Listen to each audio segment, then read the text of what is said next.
Shabaugh, and I'm here to tell you a little bit about the book Silvered Screens. It's a book about movies, mirrors, and the self. The point of the book is easy enough to grasp. We all use movies without being aware that we use movies to play with our sense of self. The way I see it, movies are themselves mirrors in which we see ourselves. Such self-seeing is especially clear in moments when characters look into their mirrors on screen. Ever so briefly, we moviegoers become the characters. Them are us, so to speak. We see ourselves in them. In these cases, the movie screens work like silvered glass mirrors, reflecting back to us images of our own selves. And just as happens when we play with our images in our bathroom mirrors, mugging as we try on one face or another, so too we unconsciously play with the images that we see on the movie screen. That's the reason for the title. It's not silver screens, but silvered screens, reflective screens.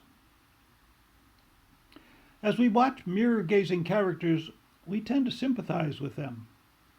We're right up there with them emotionally. We don't just see ourselves in them, we feel ourselves in them.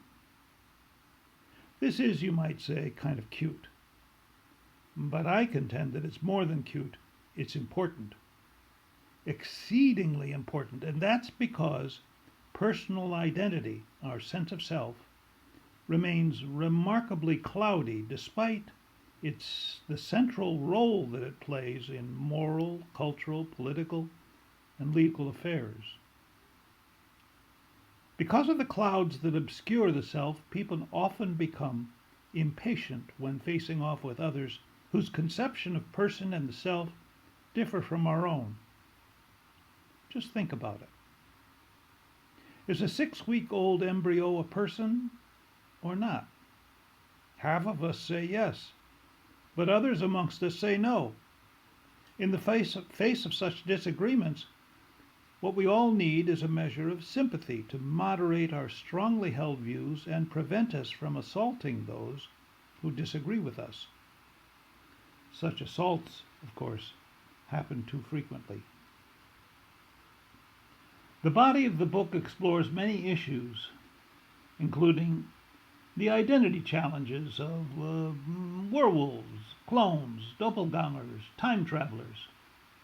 But finally, in the closing chapters, I focus attention on mirror moments in which characters, along with us moviegoers, confront the possibility that we are all constitutionally multiple rather than singular, and constantly changing rather than static. Here's one example that I can give you from the book. In a fleeting moment near the end of Wim Wenders' film Paris, Texas, Travis confronts Jane in a mirror. Now you should know that Travis is separated from his wife Jane for 4 years. He tracks her down, visits her indirectly, that is, by way of a two-way mirror in a peep show. At one point, the two of them figure out a way to see each other. What do we moviegoers see? We see Travis with his brown mustache and Jane's blonde hair. The fleeting moment is only suggestive, but oh, what it suggests. That people who are in love and committed to each other are melded to the point of becoming constitutionally integrated. Travis and Jane are a composite person. The two have become one. Something similar happens with Alma and Elizabeth in Bergman's movie Persona. When Alma looks into a mirror, she sees herself to be a composite of two persons. It's all just enough to sow some seeds of doubt about our popular and widely accepted view that a person is a static, singular being. So this all might sound like pretty heavy and heady stuff, but the reliance on movies makes the whole enterprise light and entertaining. You can read the first 160 pages plus the index without any need for a dictionary or a philosophy primer. The next 220 pages, however, are scholarly endnotes, and there you might need to put on your thinking caps. But the final section is light and descriptive. This section, called Mirror Moments, lists about 700 films in alphabetic order. It describes their mirror moments and provides images that clarify their force.